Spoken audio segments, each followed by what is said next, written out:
Hello and welcome back. I am Chris with Marksman Shooting Sports in Westfield, Indiana. You are watching Marksman TV. Welcome back to another weekly used gun review. Remember, in these videos I take about 8 used firearms that have come into the shop and give you about a 3 to 4 minute review on each one to give you guys an idea of a different type of sampling of things that are out there on the market, some things you might be interested in.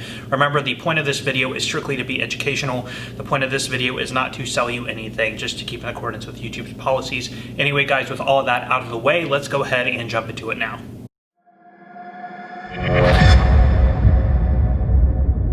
Alright guys, jumping into this, remember the format of this video is we start off with the most common and then move through the most interesting and least common at the end. So, starting off in the number 1 spot, this is a Mossberg Maverick 88. This is actually kind of a funny one right now because shotguns just like this, the Maverick 88, the 500, the Remington 870 are in super high demand right now with everything going on.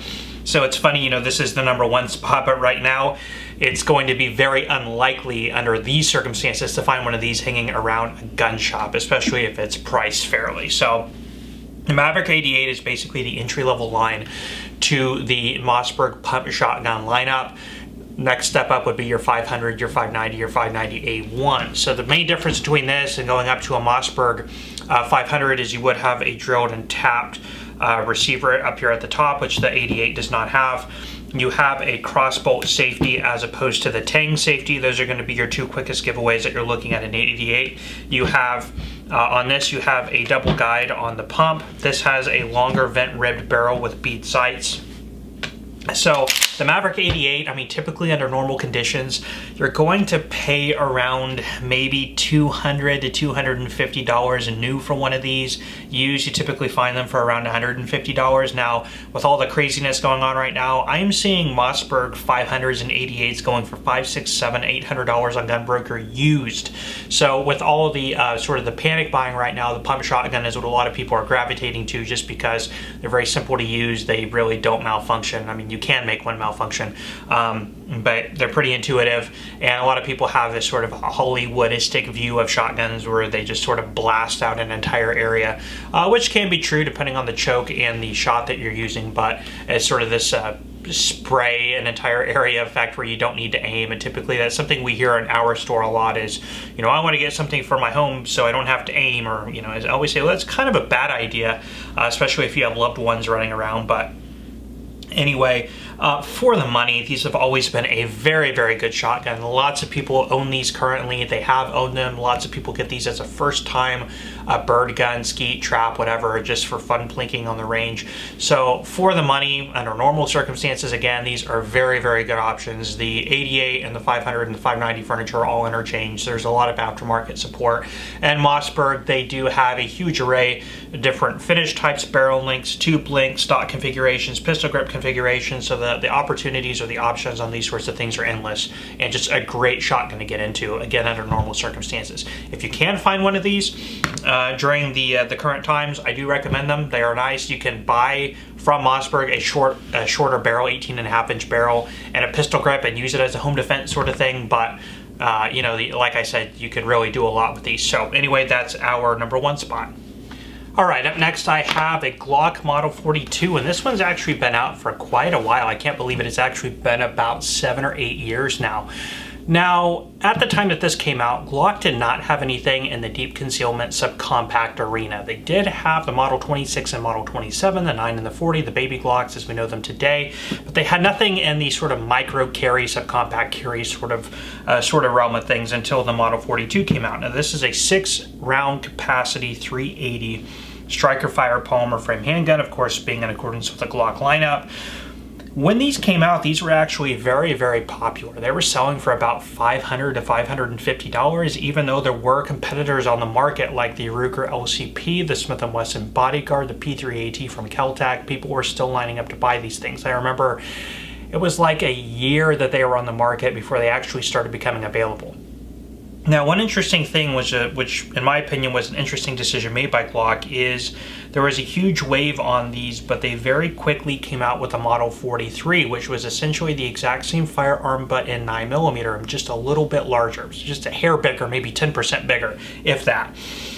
that almost instantly, and we had opened our store about the time that the 42 had come onto the market, and that almost instantly killed interest in the 42. Now, there were still people who are interested in the 42, and there still are today, but by and large, most people are going for the 43, and then now even the 43X. The prices on these have come way down. Brand new, they're still a little bit higher. They're still about $450 to $500, but used you can get them in about maybe the high threes, low fours. Especially with what's going on right now, but it's just not as competitive an option compared to other things that are out there, especially in similar sizes with higher capacity and a 9mm like the 365 and the Hellcat, which is actually about this size with 9mm and 10-round capacity magazines. They are still really nice handguns. If you are a fan of 380, it is a good option to consider. One sort of saving grace on this compared to the other micro carry 380s is it is a little bit bigger, which is going to give you a little bit less recoil impulse and more to hold on to, a little bit longer barrel, a little bit more of a sight radius, more accuracy there compared to the polymer frame 380 counterparts on the market. So it still does have its place. It is just not as easy to sell these as other Glock products that are out on the market. I do seldomly carry these new, but anymore if I have these in my shop, they're just used, and we price them to move, but there are still people that do come in looking for them. But anyway, the Glock Model 42, a good little 380. It might be the right firearm for you. If you see one sitting on a shelf, I recommend picking it up, taking a look. They are nice. I am a Glock fan. That goes without saying. I've been very clear about that in my other videos, but anyway, 42, nice little handgun, and glad to see this one come in. All right, up next I have a Remington Model R51, which is not one I see too commonly in here, but I have had about 10 or so since we opened. Now this was introduced, or I should say reintroduced by Remington in 2014. It was a modernized reintroduction of the John Pedersen designed Model 51 by Remington, and sort of an interesting concept here is it does have a fixed barrel, but it does have an independent breech block, and it works on a hesitation locking or hesitation delay blowback system, which is typically something you don't see too commonly in firearms. It is a John Pedersen designed option. So it does have a grip safety here, 3-dot configuration, a full metal slide and frame. Now, when these were released in 2014, they did have some growing pains, and there were a lot of issues designed around, or sort of inherent in the design of the firearm. A lot of people had issues and wanted to send them back for warranty work. Remington had to do a recall, and then they relaunched the product in 2016, getting everybody's original produced R51s back into their hands in more working condition. Now, because of the original launch problems and the fact that it is a full metal and a pretty large 9mm handgun, and they would only introduce this in 9mm. They did have plans for 380 and 40, but that never came to fruition. But because it is a large, heavy firearm with the bad stigmas of the initial launch problems, the fact that it is a single stack, 7-round magazine, these really never took off too well. I think introduction on its price point was about $350 to $400, but right now on the used market they're about $250 to $300. So sort of a curiosity and interesting range gun, and could be a good concealed carry option. But for the size and the weight, I mean, it's a little bit bigger than a Shield, definitely a lot heavier, and it's a lower capacity for more money, or about the same or more money. And if you're comparing it to things like the Hellcat, the 43X, the 365, it just doesn't really contend much anymore unless you're on a budget. So this one here has the 3 magazines in the box. The trigger on these is actually really nice. It's a very definitive wall and a very clean break with a nice, it's kind of a long but positive reset. With the grip safety, there is no manual safety, there's no trigger safety. It's an interesting firearm. It definitely would not be my first pick, but there are people out there who have them and like them, but they really just were never anything that took off in the handgun world. But if you are looking for something interesting and different that's maybe not run-of-the-mill, something apart from what you have in your current collection, it is something interesting to consider. If you do see one, it's worth picking up and taking a look at. It might fit you well. You might really like the design, the trigger pull, the sight picture, anything like that. So interesting to get these in. Again, if you price them right, they don't last too long. So there's a Remington R51. Okay, up next I have an interesting one. This is a actual home build, and I have had home build AR-15s on these videos before, but this one goes to show you what you can accomplish with using sort of really high premium parts. putting together your own AR-15. Now, because again, this is a home build and it's built on Palmetto State Armory upper and lower, it's actually got an FN barrel in here, but because this is a home build, they will not bring traditionally nearly as much money on the used market as what you first put into them. It's sort of like the car market. If you spend a lot of money and aftermarket parts and upgrades and things like that, you typically don't get a lot of that back when you go to resell it, because typically your buyer is going to be somebody either looking for something in this exact configuration or somebody who would not mind having a really nice custom built AR-15 at a good price. So that's kind of your demographics on this. Okay, so there's a different culmination of parts on here. This is a VG6 Epsilon brake and FN barrel. I think that this is an Odin Works forward hand grip, and actually the gentleman who sold me this firearm is a viewer of the channel, so maybe he's watching and can correct me here in the comment section. Nickel boron bolt carrier group. This is a Primary Arms ACSS scope. Really nice condition. Really nice. I like the ACSS reticles in here. Magpul, Odin Works small controls, nickel boron bolt carrier group, Palmetto State Armory upper and lower. This is an Elfman SS adjustable trigger. So, I mean, actually really nice quality premium parts in here. It does have a enlarged charging handle, but again, not going to bring in a super high amount of money just because this is a custom build. Not something like, you know, this might compete very well with something like a Daniel Defense or a Bravo Company AR-15 or an LWRC. It might compete in that realm with the nice parts that are in here, but it's definitely not going to bring the same amount of money that something like that would. So if you are looking, if you're on an AR-15 budget, it is something to consider to buy a used you know, home-built AR-15 like this. You could get some really nice quality parts in there and not have to pay the premium prices you would for a premium-built, company-made AR-15. All right, up next I have a pretty popular one actually, but I haven't had too many of these in here. This is a Sears Model 3T, which is actually a Winchester Model 190. Now, these would be produced by Winchester between about 1967 and 1980, 1981, so late 60s to early 80s. And these are one of the most prolific squirrel hunting rifles from that era, and they would compete pretty heavily with the Marlin Model 60 at the time. Back in the era of the 60s, the 50s, the 60s, the 70s, it was pretty popular that you would find department store type firearms like this, where you had manufacturers putting out pretty generic 22s and top brake shotguns and then putting department store names on them.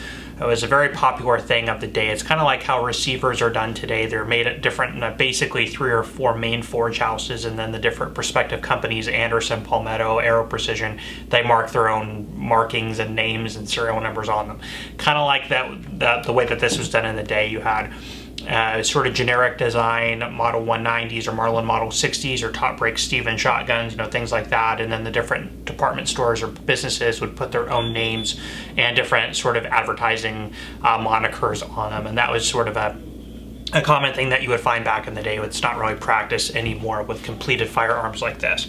But anyway, for many of the guys growing up in the 60s, 70s, 80s, the Marlin 60 and the Winchester 190 were one of the most popular plinking rifles. You could get them brand new in today's dollars for about $100 to $120. So back in the 60s and 70s, you might find one of these for $20, $30, $40 at the time. So very affordable, very reliable tube-fed semi-automatic 22 rifle. These were chambered in 22 short, long, and long rifles, so different variety of ammunition available. This one's in excellent condition, and on today's market, I would venture to guess to say about $100 to $150. A little bit higher on this one because this one's very clean. But there are definitely a lot of buyers on stuff like this today because, of course, there's the nostalgic nature of it. So happy to see this type of stuff come in because it is a lower end, really nice functional rifle that does serve the modern shooting enthusiast as well as the gun nostalgia follower, chaser, collector, whatever you want to call it.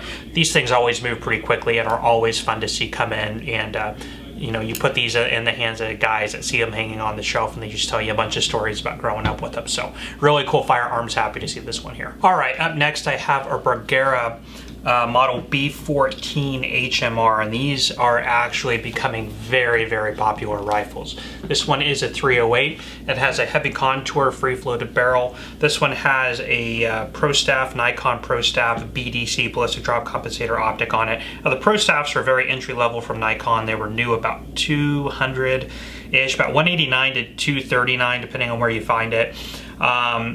Very, very good glass on these. Now, Nikon does not manufacture optics anymore, so the prices on these optics are going up. So it's nice that that has one already mounted on it. It also has, from the previous owner, a self-timing muzzle brake on it. And 308, with the weight and profile of this rifle, is going to be a very smooth shooter. It does take detachable box magazines.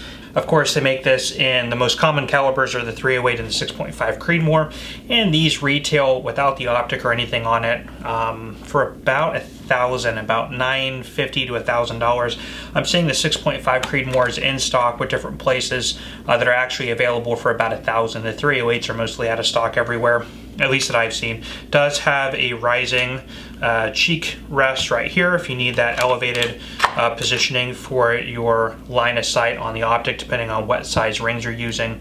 This one also has a single piece section of railing up here at the top. So, and this one also has its original box. They do have this sort of the bronzish type configuration stock, the all black, the gray. So these are going to compete very well with things like the Remington 700, the Savage Model 10, the Ruger Precision Series, the American Precision Rifle. So very, very nice for long-range shooting. Again, still has its sticker on here. 2 Harris mounting points here on the bottom.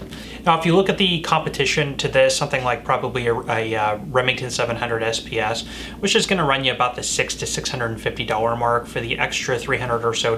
I do like the chassis or the stock on here a lot more. The Remington 700s in the Hogue overmold.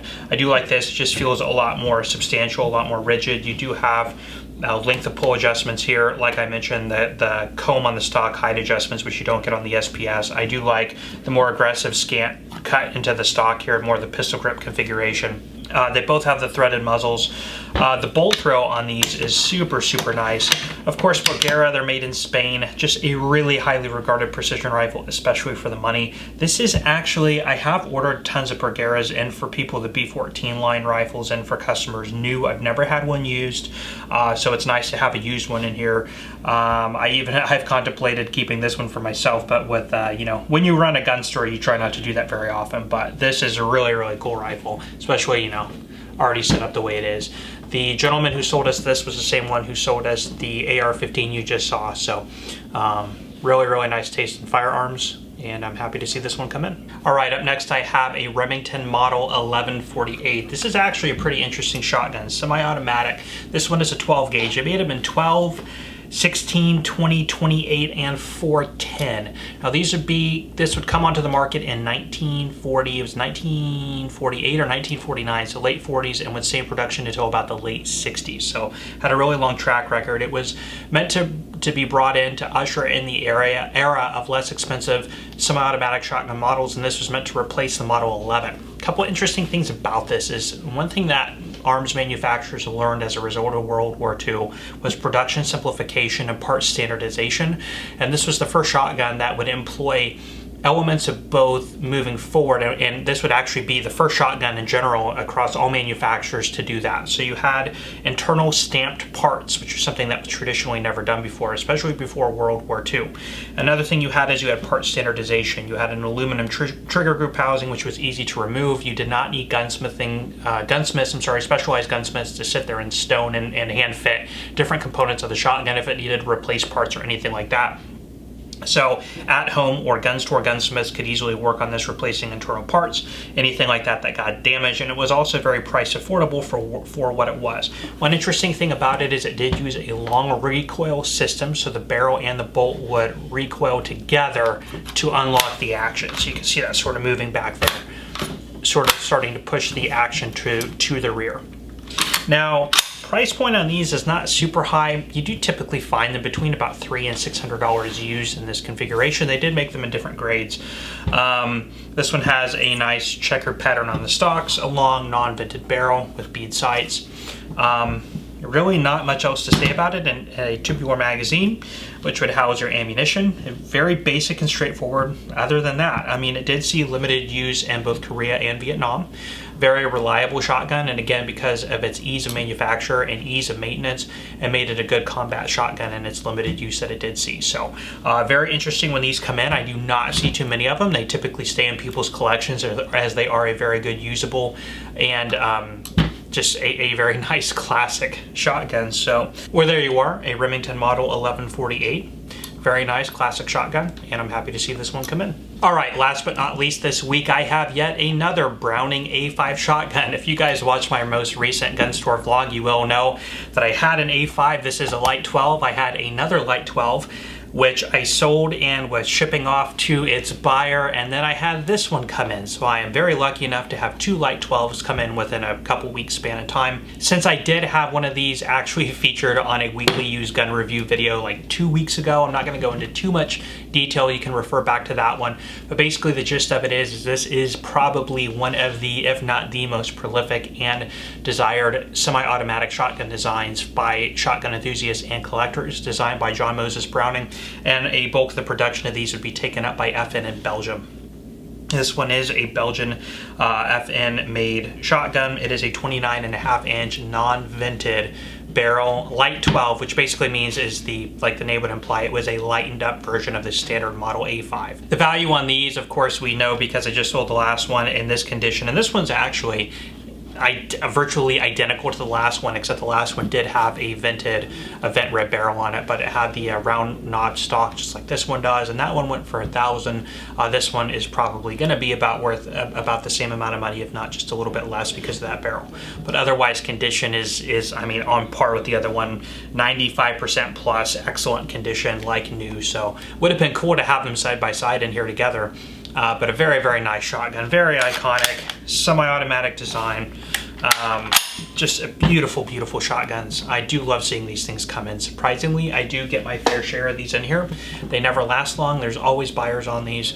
If you're looking for a classic A5, you can always tell by that humped sort of scoop shape in the back. They always call these the humpback shotguns too, is a nickname that they have. But anyway, very, very nice design, and I can't get enough of these things. Beautiful shotguns. Well, that is all the time I have for you today on these. Thank you so much for stopping by and checking out this video. If you enjoyed, please let me know by hitting that like button. And if you want to see more content like this, please subscribe to my channel. If you have any questions or comments, please leave those down for me below.